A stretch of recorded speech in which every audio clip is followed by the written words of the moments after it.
প্রিয় স্টুডেন্ট, আশা করি তোমরা সকলেই প্রাকৃতিক দুর্যোগ করোনার ছুটিতে সুস্থ স্বাভাবিক ভালো আছো। আজকে ক্লাস 9-এর সেকেন্ড টার্মের জন্য একটি কবিতা নিয়ে আলোচনা করব। কবিতার নাম হচ্ছে আকাশে 7টি তারা। কবি জীবনানন্দ দাশ। মূল কাব্যগ্রন্থ রূপসী বাংলা। কবিতা আলোচনার আগে কবি সম্পর্কে একটু আমরা আলোচনা করে নেব। আমাদের প্রকৃতি প্রেমিক কবি জীবনানন্দ দাশ জন্মগ্রহণ করেছিলেন 1899 খ্রিস্টাব্দের 17 ফেব্রুয়ারি বর্তমান বাংলাদেশের বরিশালে। কবির পিতার নাম সত্যানন্দ দাশ এবং মায়ের নাম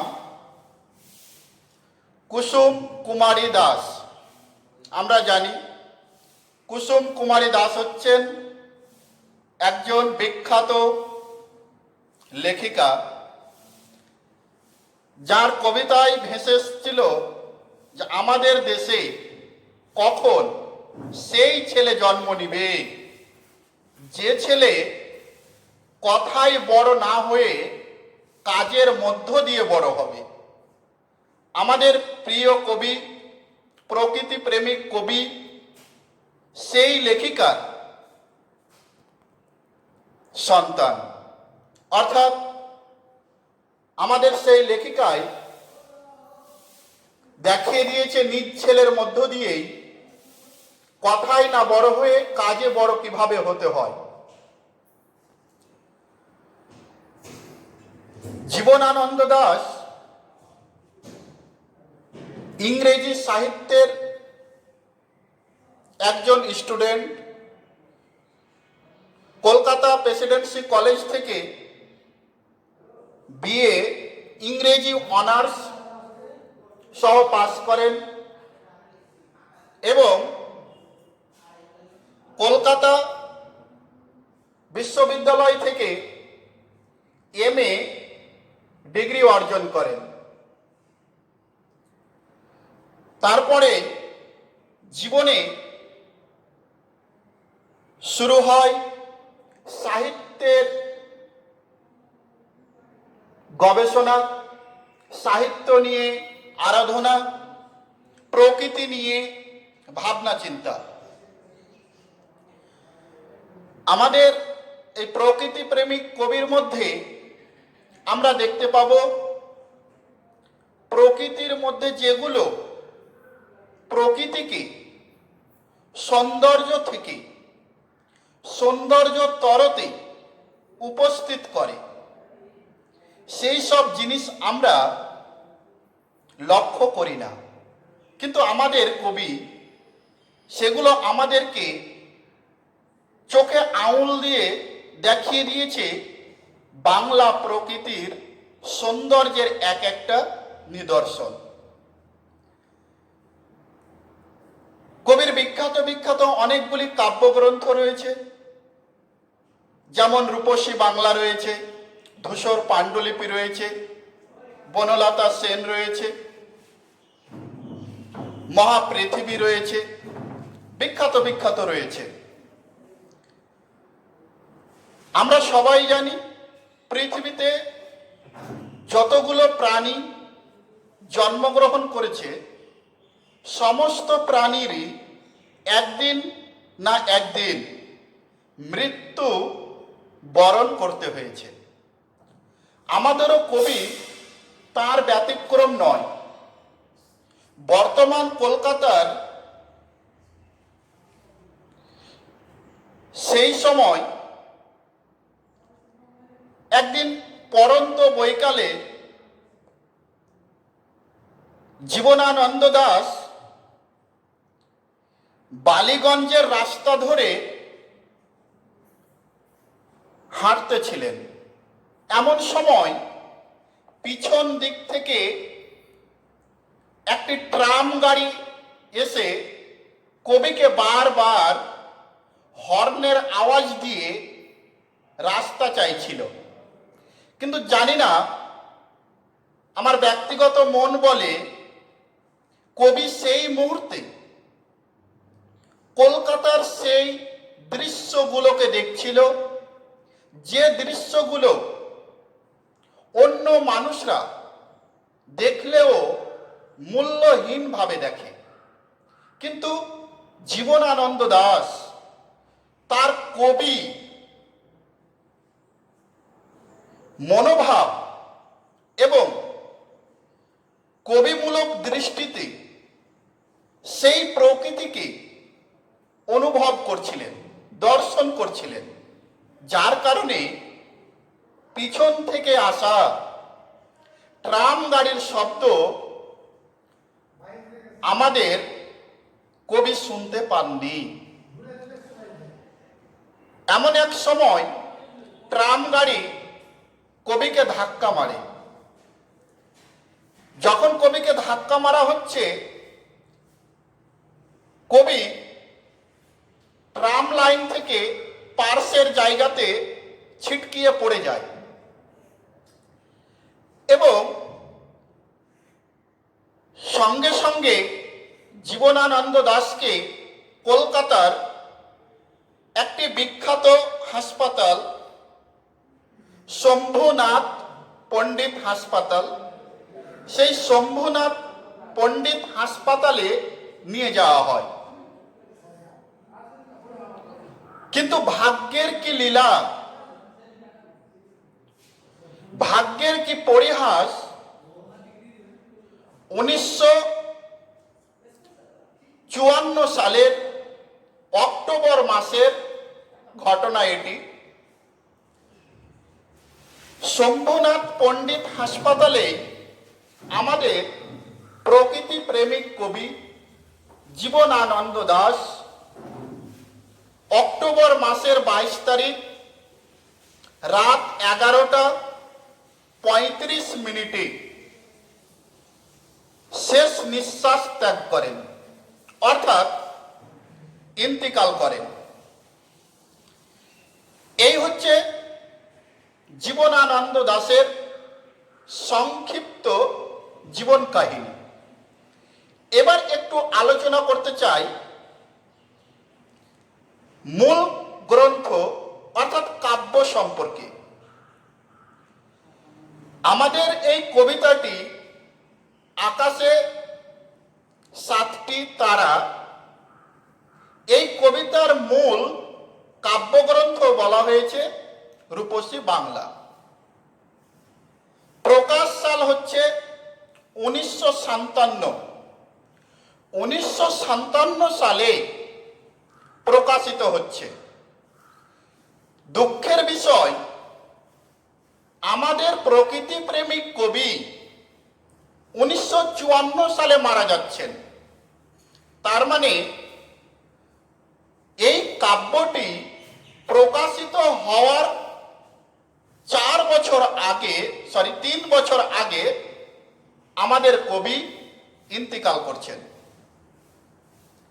তাহলে এই কাব্যটি প্রকাশ হলো কিভাবে? এই প্রশ্নের উত্তরে বলতে হয় বা বলা যায়, কবির ভাই অশোকানন্দ দাশ, কবির ভাই অশোকানন্দ দাশ এই কাব্যটি প্রকাশ করেছিলেন। কবির মৃত্যুর পর। তাই এটিকে বলা হয় জীবনানন্দ দাশের মৃত্যুর পরে প্রকাশিত কাব্য। এই কাব্যে মোট কবিতা সংখ্যা হচ্ছে 60টি, অর্থাৎ 60। কিন্তু আমাদের যে কবিতা, এই কবিতাটি হচ্ছে রূপসী বাংলা কাব্যগ্রন্থের 6 সংখ্যক কবিতা। এই কাব্যগ্রন্থে যে 60 বা 60টি কবিতা রয়েছে, কোন কবিতারই নাম জীবনানন্দ দাশ নিজে দেননি। কাব্যগ্রন্থে কবিতাগুলো সংখ্যা দিয়ে চিহ্নিত করা হয়েছিল। পরবর্তীকালে এটি সিলেবাসের অন্তর্ভুক্ত হওয়ার সময় কবিতার উপরের লাইনগুলো পড়ে এই কবিতার নামকরণ করা হয় আকাশে 7টি তারা। এই নামটি আমাদের প্রকৃতি প্রেমিক কবি জীবনানন্দ দাশের দেওয়া নয়। তাহলে এই গেল আমাদের কবি পরিচিতি এবং কাব্য পরিচিতি। আমি বোর্ডে উল্লেখ করেছি যে আকাশে তারার চিত্র। যে 7টি তারার কথা বলা হয়েছে কবিতায়, সেই 7টি তারার নাম কি সেটা আমি এই চিত্রে উল্লেখ করেছি। যে 7টি তারা কিভাবে আকাশে সেই দিন, অর্থাৎ যেদিন কবি দেখেছিল আকাশে 7টি তারা, সেই দিন কিভাবে ছিল। প্রথম যে তারাটি রয়েছে সেটি হচ্ছে মরীচি, 2 নম্বরে রয়েছে বশিষ্ঠ, 3 নম্বরে রয়েছে অঙ্গিরা, 4 নম্বরে রয়েছে অত্রি, 5 নম্বরে রয়েছে ক্রতু, 6 নম্বরে রয়েছে পুলস্ত এবং 7 নম্বরে পুলহ, বা 6 নম্বরে পুলহ, 7 নম্বরে পুলস্ত। এই হচ্ছে আকাশের তারাগুলোর নাম এবং কিভাবে তারা আকাশের মধ্যে উদিত হয়েছিল তার চিত্র। এবার আমরা চলে যাব মূল কবিতায়, যে কবিতায় কি রয়েছে। ইতিমধ্যে তোমরা আমার মুখ থেকে বারবার শুনেছ প্রকৃতি প্রেমিক কবি জীবনানন্দ দাশ। প্রকৃতি প্রেমিক যেহেতু বলা হচ্ছে, নিঃসন্দেহে এই কবিতা প্রকৃতিকে নিয়ে আমাদের কবি জীবনানন্দ দাশ লিখেছেন। তাহলে আমরা দেখে নিব কবিতায় কি আলোচনা করা হয়েছে। তোমরা প্রত্যেকে নিজের সামনে ক্লাস 9-এর যে টেক্সট বইটি রয়েছে, সেই বইটি 40 নম্বর পৃষ্ঠা, ওখানে দেখো কবিতাটি রয়েছে। আমি কবিতাটি তোমাদের সামনে পড়ছি।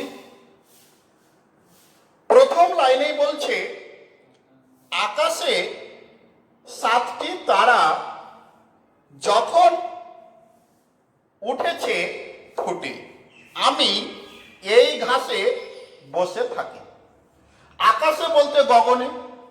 আমরা সবাই জানি যে আকাশ কোনটাকে বলা হয়, মাথার উপরটাকে, অর্থাৎ উপরে যেটা আমরা সাদা দেখতে পাই, কখনো নীল দেখতে পাই, কখনো কালো দেখতে পাই, যেটাকে আকাশ বলা হচ্ছে, অর্থাৎ গগন। তো বলল গগনে আমাদের কবি কি দেখতে পেয়েছে? 7টি তারা দেখতে পেয়েছে। তারা বলতে নক্ষত্রগুলোকে বলা হয়েছে তারা। তো নক্ষত্রগুলো যখন উঠেছে, নক্ষত্র উঠেছে বলতে আমরা দিনের বেলায় সূর্যের আলোতে নক্ষত্রগুলোকে স্পষ্টভাবে দেখতে পাই না। রাতের সময় যখন সূর্য অস্ত যায় আর চারিদিক অন্ধকার হয়ে আসে, তখন আকাশে ফুটে থাকা সেই নক্ষত্রগুলোকে আমরা দেখতে পাই। তো কবিও বলছে আকাশে উঠেছে, কি উঠেছে? তারা উঠেছে, অর্থাৎ নক্ষত্র উঠেছে। আমি এই ঘাসে বসে থাকি, অর্থাৎ মাটির উপরে বাংলার যে সৌন্দর্য দুব্বা ঘাস, সেই ঘাসের উপরে ফাঁকা মাঠে খোলা আকাশের নিচে আমাদের প্রকৃতি প্রেমিক কবি বসে রয়েছেন। আর কোন সময় বসে রয়েছে? যখন বিকাল পার হয়ে গেছে আর সন্ধ্যা ঘনিয়ে আসছে, এই মুহূর্ত অর্থাৎ বিকাল আর সন্ধ্যার মিডিল টুকুকে বোঝানো হচ্ছে যে সেই মুহূর্তে বসে আছে। সূর্য অস্ত যাব মুহূর্ত, অর্থাৎ কিছুক্ষণের মধ্যে হয়তো সূর্য অস্ত যাবে। সেই যে সন্ধ্যা ঘনিয়ে এসছে, তার পরের লাইনটা দেখো, তবে আমরা ক্লিয়ার হয়ে যাব যে কেন এরকম বললাম আমি। কামরাঙা লাল মেঘ যেন মৃত মনিয়ার মতো গঙ্গা সাগরের ঢেউয়ে ডুবে গেছে। এখানে কয়েকটি শব্দ লক্ষ্য করো, তোমরা দেখতে পাবে একটি শব্দ যেটাকে বলছে কামরাঙা। কামরাঙা কি? কামরাঙা হচ্ছে এক ধরনের ফল বিশেষ। এই ফলটির গায়ে 5টা শিরার মতো দাগ থাকে। ফলটি খেতে হালকা টক লাগে। এই ফলটি যখন পেকে যায়, তখন এই ফলটি হয়ে যায় হলুদ, কিন্তু কাঁচা থাকায় এই ফলটির রং থাকে সবুজ। যখন পেকে হলুদ হয়, সেই সময় হলুদের উপরে হালকা লাল রং বিরাজ করে, অর্থাৎ লাল রং লক্ষ্য করা যায় এই ফলটিতে। সেটি হচ্ছে এখানে কামরাঙা। তারপরে বলছে দেখো যে লাল মেঘ, অর্থাৎ কামরাঙা লাল মেঘ। আমি একটু আগে বললাম যে বিকালের পর আর সন্ধ্যার আগে, অর্থাৎ সন্ধ্যা ঘনিয়ে আসছে, এই রকম মুহূর্তের কথা বলা হয়েছে। সেই সময় যদি আমরা লক্ষ্য করি যে সূর্য পশ্চিম আকাশে অস্ত যাচ্ছে, সেই সময়টা পশ্চিম আকাশটার দিকে যদি লক্ষ্য করি, কি দেখতে পাবো?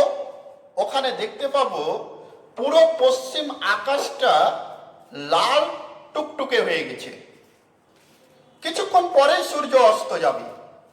সেই মুহূর্তে কবি আরো লক্ষ্য করলো কি, যে আকাশে মেঘ উঠেছে, কিন্তু মেঘগুলো টুকরো টুকরো মেঘ, অর্থাৎ একই সঙ্গে নয়, জায়গায় জায়গায় টুকরো টুকরো হয়ে মেঘ উঠে রয়েছে। আর সেই মেঘের উপরে সূর্য অস্ত যাওয়া লাল যে আলো, সেই লাল আলোটা এসে ওই কালো টুকরো টুকরো মেঘের উপরে পড়ছে। যার কারণে আমাদের প্রকৃতি প্রেমিক কবি বললেন যে ওটা হচ্ছে কামরাঙা, অর্থাৎ লাল ফল। একটু আগে আমি বললাম যে যখন পেকে যায়, তখন এই ফলটি হলুদ হয়ে যায়, আর হলুদের উপরে হালকা লাল রং দেখা যায়, এবং এই ফলের গায়ে 5টা শিরার মতো দাগ থাকে। এই মেঘের টুকরোগুলোকে ওই ফলের গায়ে থাকা শিরার সঙ্গে কবি তুলনা করছেন এবং ওই লাল মুহূর্ত, সূর্য অস্ত যাওয়ার যে মুহূর্ত, সেই মুহূর্ত লাল অংশ বা লাল জায়গাটাকে তুলনা করছে এই ফলটির সঙ্গে, কামরাঙা ফলটির সঙ্গে তুলনা করছে। তাহলে সূর্য অস্ত যাওয়ার মুহূর্তকে তুলনা করছে কামরাঙা ওই লাল ফলের সঙ্গে। তারপরে আবার কি বলছে কবি? তারপরে আবার বলছে যেন মৃত। মৃত শব্দের অর্থ কি? মৃত শব্দের অর্থ যা আর জীবিত নেই, অর্থাৎ মারা গেছে। যে মারা গেছে তাকেই আমরা কি বলি? মৃত। যার মধ্যে প্রাণ নেই তাকেই আমরা মৃত বলি। এখানেও বলল মৃত মনিয়ার মতো। মনিয়া কি? মনিয়া হচ্ছে আমাদের এই বাংলার একটি অতি পরিচিত পাখির নাম মনিয়া।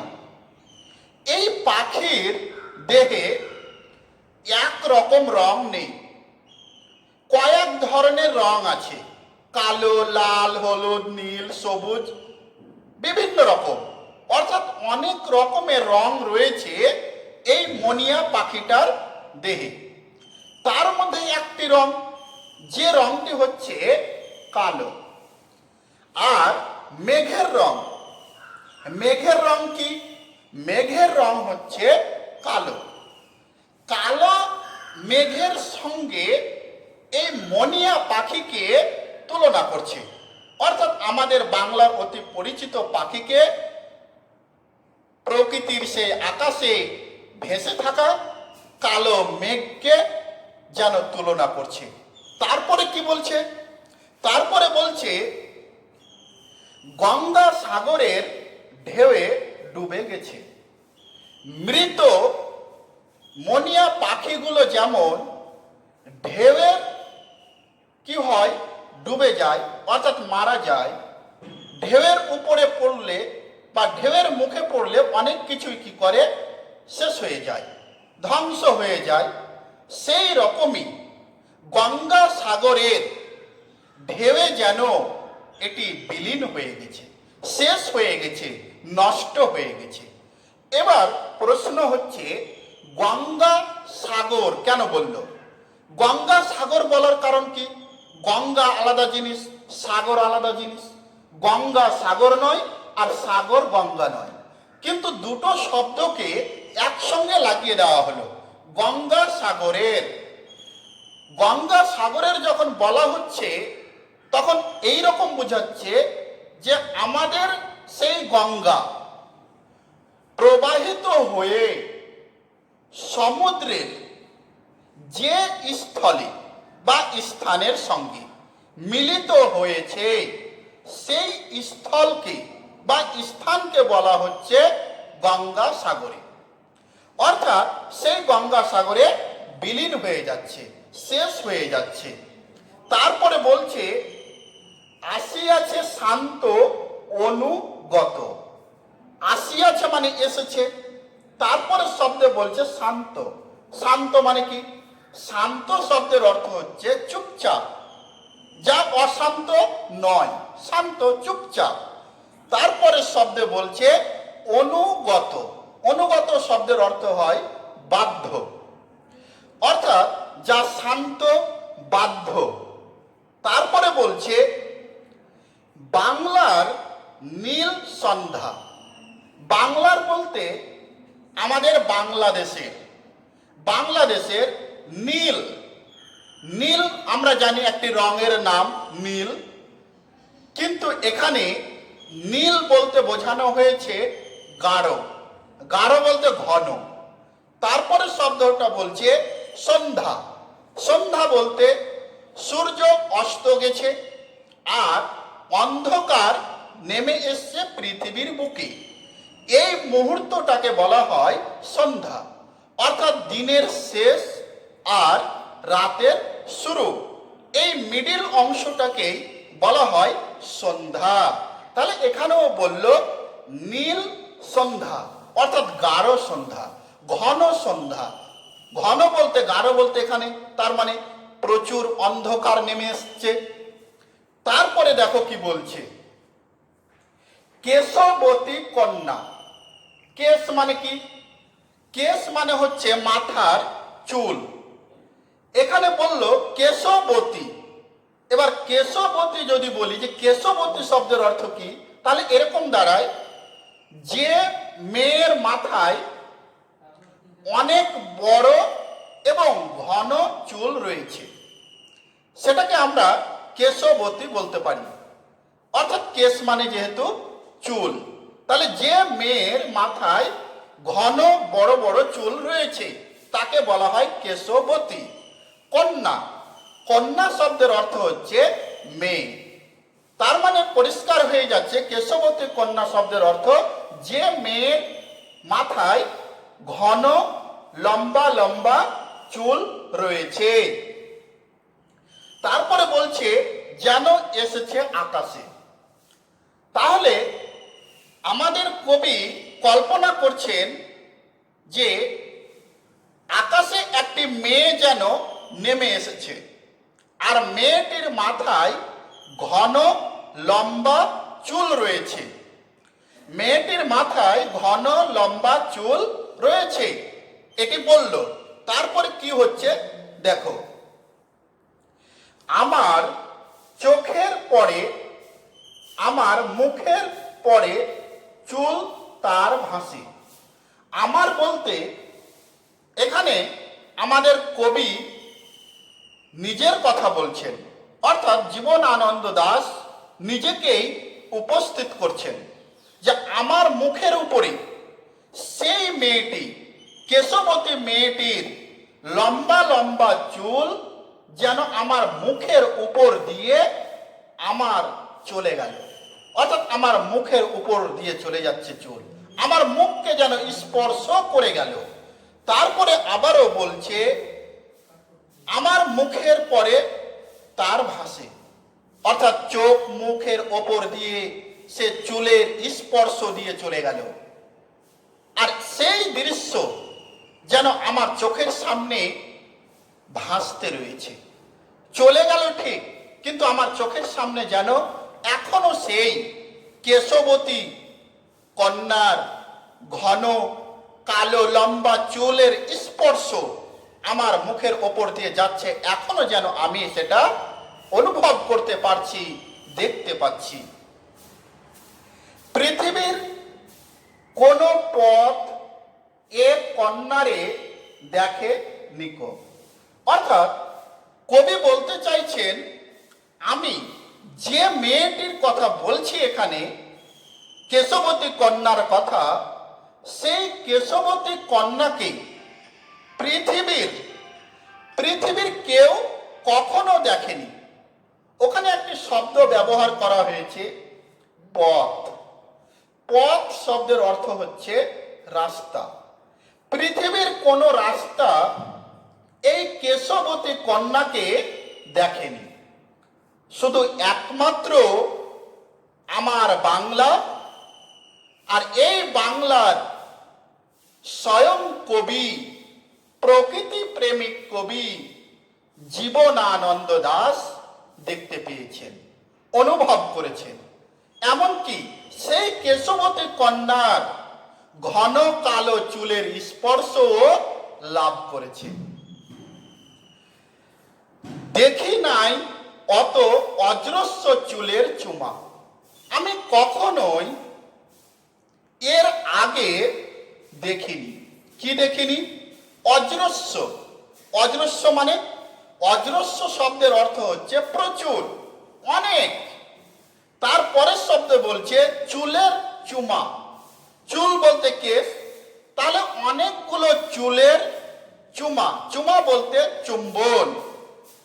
আমি লক্ষ্য করলাম, কবি বলছে আমি লক্ষ্য করলাম সেই কেশবতী কন্যার কালো লম্বা বড় বড় চুল, সেই চুল দিয়ে বাংলার অতি পরিচিত কয়েকটি উদ্ভিদ, যেমন বলল হিজল, হিজল হচ্ছে বাংলার অতি পরিচিত একটি গাছ।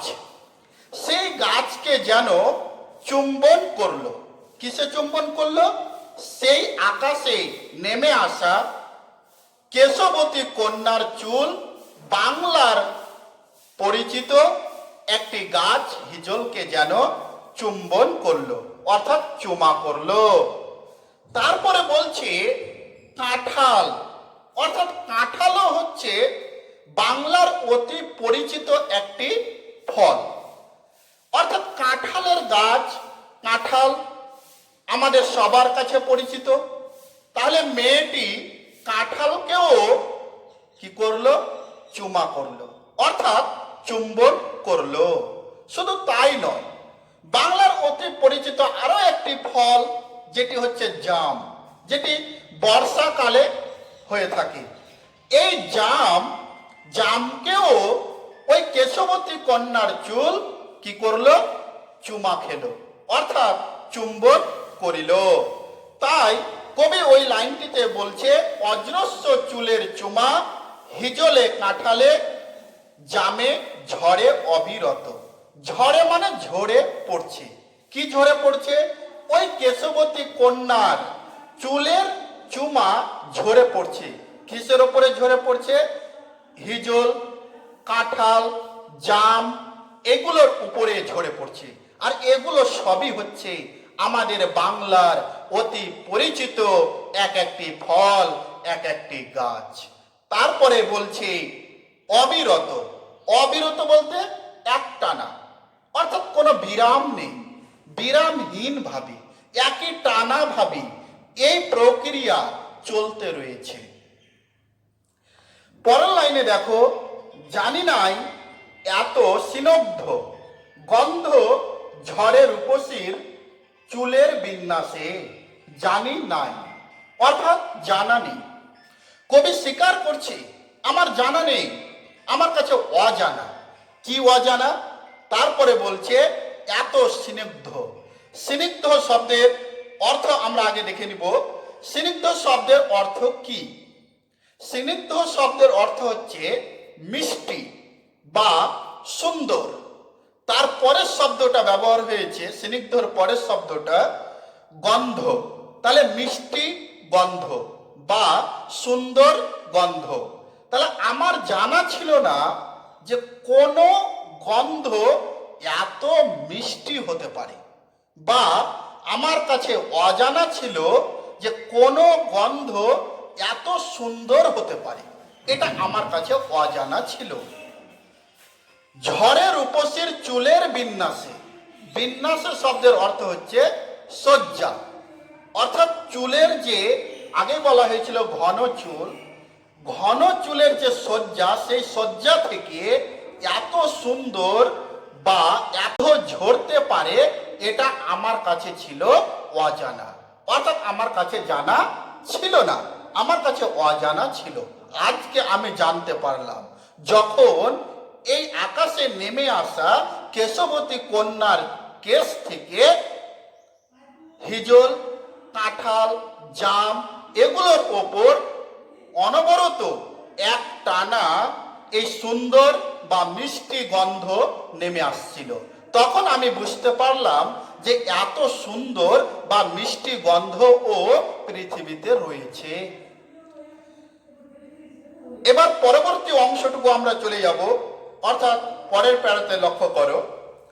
পৃথিবীর কোন পথে, পৃথিবী বলতে সারা বিশ্বকে বোঝানো হলো, শুধু বাংলাকে নয়, সারা বিশ্বকে বোঝানো হলো পৃথিবী বলতে।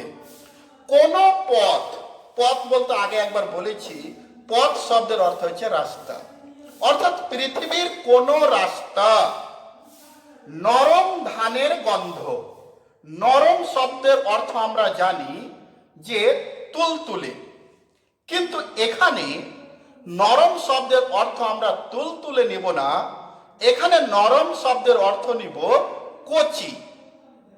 তারপরে দেখো, নরম শব্দের অর্থ তাহলে কচি, ধান অর্থাৎ ধন্য, তারপরে বলছে গন্ধ, অর্থাৎ কচি ধানের যে গন্ধ সেটা আমরা অনুভব কখনো কখনো করেছি, কখনো করেও করি না। কেন করি না? কারণ এটা আমাদের কাছে অজানা। আমরা বাংলার সন্তান, বাংলাতে ধান চাষ হয়, কিন্তু কখনোই ধানের ওই কচি গাছগুলোর কাছে গিয়ে আমরা ওই ধানের গন্ধ শুঁকি না বা গন্ধ নেই না। কিন্তু ওই কচি ধান থেকে যে গন্ধ বেরায়, সেই গন্ধটি অতি মিষ্টি বা সুন্দর, কিন্তু আমরা সেটা অনুভব করি না। কিন্তু আমাদের প্রকৃতি প্রেমিক কবি সেটিকে অনুভব করেছেন, পরীক্ষা করেছেন, তিনি নিজে সেই গন্ধ গ্রহণ করেছেন। তারপরে বলছে কলমির ঘ্রাণ। কলমি হচ্ছে এক ধরনের শাক বিশেষ। কলমি হচ্ছে এক ধরনের শাক বিশেষ যেগুলো ফাঁকা মাঠে নিচু জমিতে যখন জল জমে যায়, জল শুকিয়ে আসার সময় ওখানে এক ধরনের শাক তৈরি হয়, যেগুলো লতা টাইপের, অর্থাৎ লতা জাতীয়, লতা জাতীয় গাছ। এই গাছের যে পাতাগুলো, সেই পাতাগুলো আমরা শাক হিসাবে খেয়ে থাকি। তো এই যে শাক হিসাবে যে লতাটা আমরা খাচ্ছি, সেখান থেকেও একটি সুগন্ধ বা মিষ্টি গন্ধ বেরোয়, কিন্তু ওটাও আমরা কি করি না, কখনোই অনুভব করি না বা গ্রহণ করি না। কিন্তু আমাদের প্রকৃতি প্রেমিক কবি জীবনানন্দ দাশ সেটাও অনুভব করেছেন, সেটাও গ্রহণ করেছেন। তারপরে কি বলছে দেখো, হাঁসের পালক। হাঁস বলতে জলচর এক ধরনের পাখি, যেগুলোকে আমরা হাঁস বলে থাকি। হাঁসের মাংস খাওয়া যায়, হাঁস ডিম দান করে, সেই ডিমও আমরা খেয়ে থাকি। তো বলল যে হাঁসের যে পালক, পালক বলতে পাখা বোঝায়, তো ওই পালক থেকেও সুগন্ধ বেরায়, সেটাও আমরা অনুভব বা কখনো গ্রহণ করিনি। যখন হাঁসগুলো জলে খেলা করে, খেলা করার পরে নিজ চঞ্চু দ্বারা অর্থাৎ নিজের ঠোঁট দ্বারা পালকগুলো পরিষ্কার করে, আর পরিষ্কার করার পরে সেই পালক থেকে যে সুগন্ধ বেরায় বা মিষ্টি গন্ধ বেরায়, সেটাও আমাদের এই বাংলার একটি অপরূপ সুগন্ধ, কিন্তু সেটা আমরা কখনো গ্রহণ করিনি। আমাদের কবি জীবনানন্দ দাশ সেটাও বুঝতে পেরেছেন, সেটাও তিনি গ্রহণ করেছেন। তারপরে বলছে স্বর। স্বর শব্দের অর্থ আমরা দেখে নিব। স্বর হচ্ছে এক ধরনের নল খাগড়ে গাছ।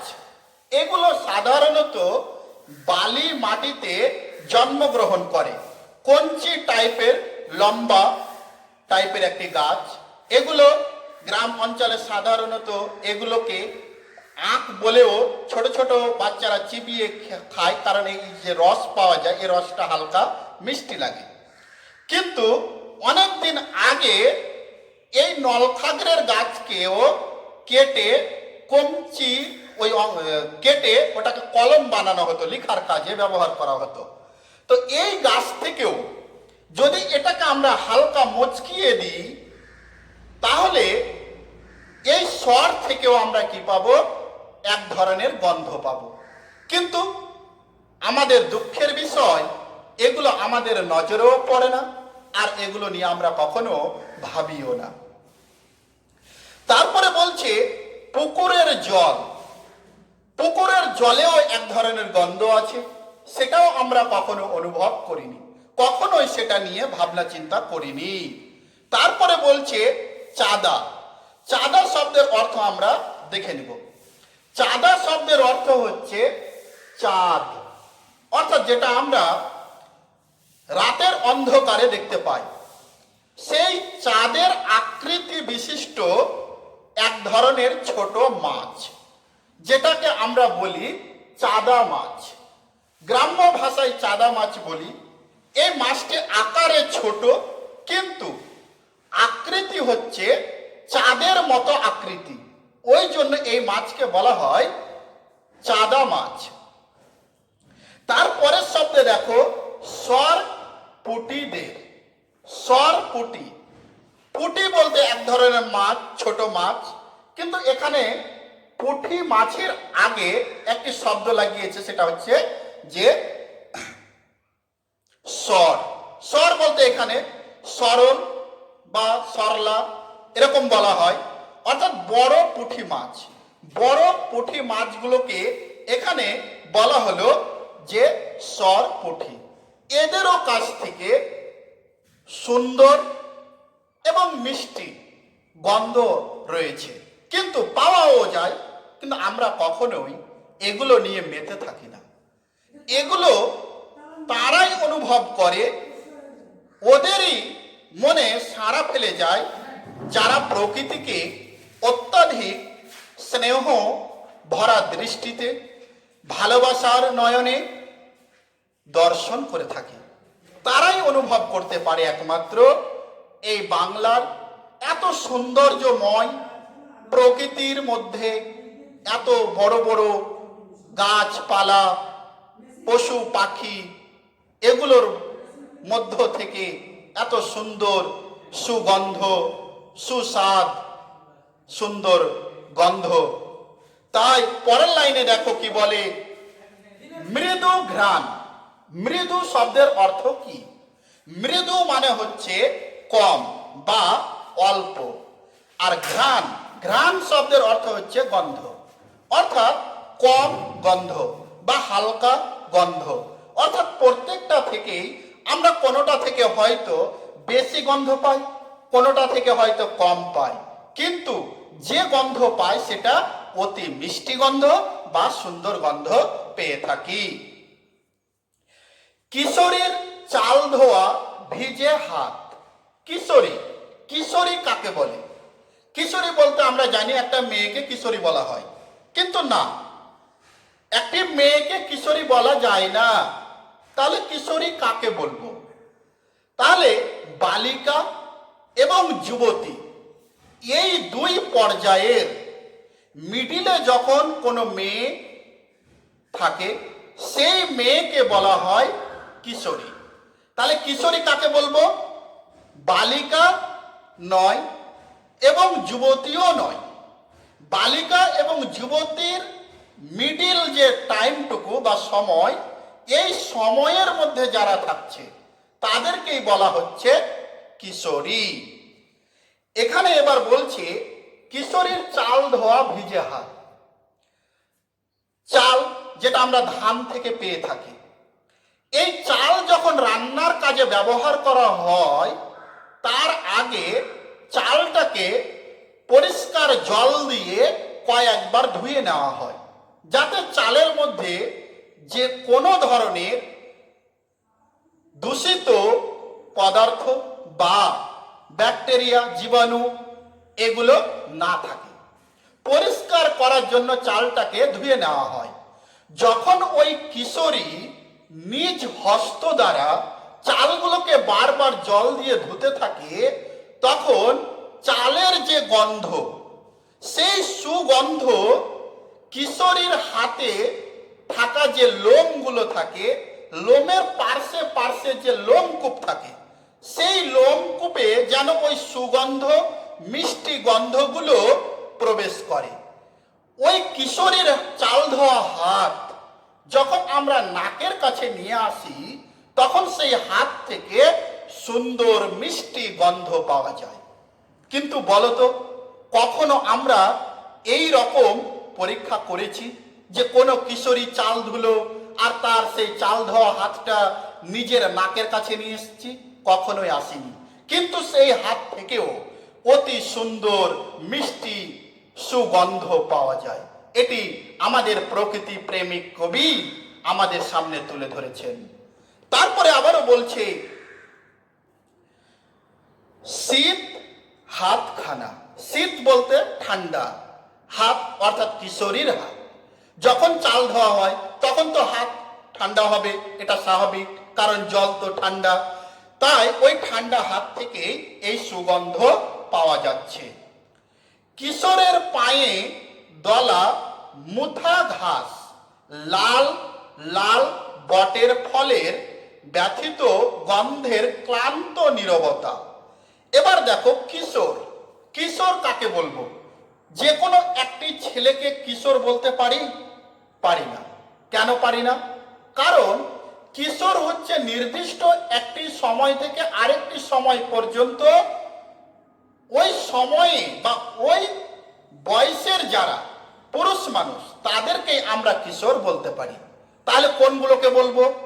যারা বালক নয় এবং যুবক নয়।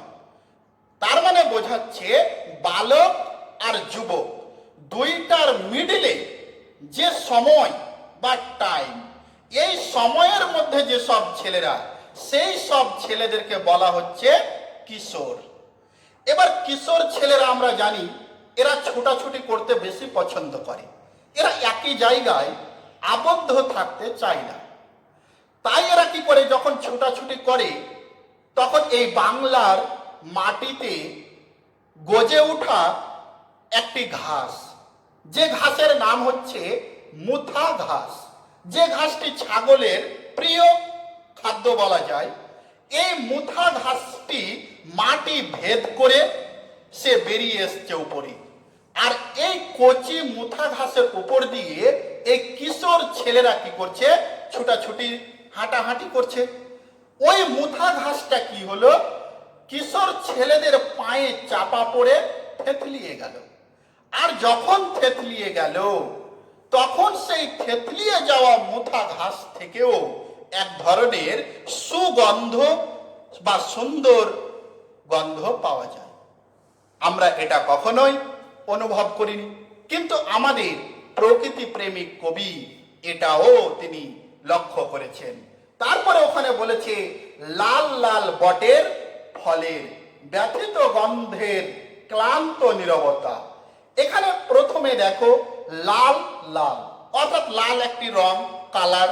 তাহলে লাল লাল বট, বট হচ্ছে এক ধরনের বড় ধরনের গাছ এবং ওখানেও বট গাছে কিছু ফল হয়, বট গাছে কিছু ফল হয়।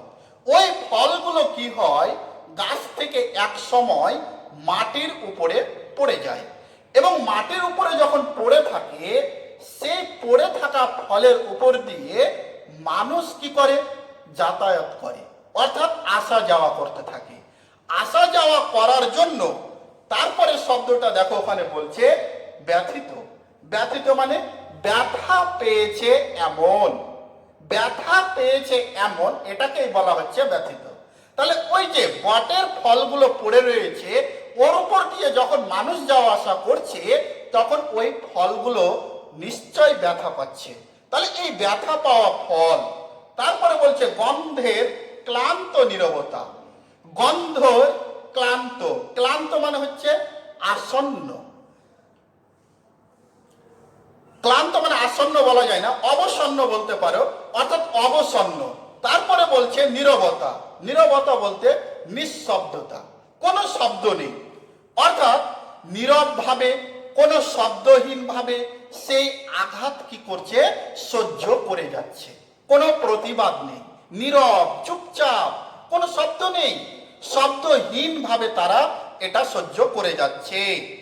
এরই মাঝে বাংলার প্রাণ, এরই মাঝে লুকিয়ে রয়েছে। মাঝে বলতে মিডিলে বোঝাচ্ছে, অন্তরে বোঝাচ্ছে, এরই মধ্যে বাংলার প্রাণ লুকিয়ে রয়েছে, অর্থাৎ জীবন লুকিয়ে রয়েছে। কিন্তু আমরা কখনোই বাংলার প্রাণকে খুঁজে পাই না, কখনোই খুঁজিও না, কারণ আমরা প্রকৃতি প্রেমিক। কিন্তু জীবনানন্দ দাশের মতো প্রকৃতি প্রেমিক নই, তাই আমরা খুঁজে পাই না। কিন্তু একজন সত্যিকারের অরিজিনাল প্রকৃতি প্রেমিক কবি হচ্ছে আমাদের কবি জীবনানন্দ দাশ, যে প্রত্যেকটা বাংলার পরশে পরশে, মুহূর্তে মুহূর্তে, স্থানে স্থানে বাংলার প্রাণকে খুঁজে পেয়েছে, সৌন্দর্যকে খুঁজে পেয়েছেন।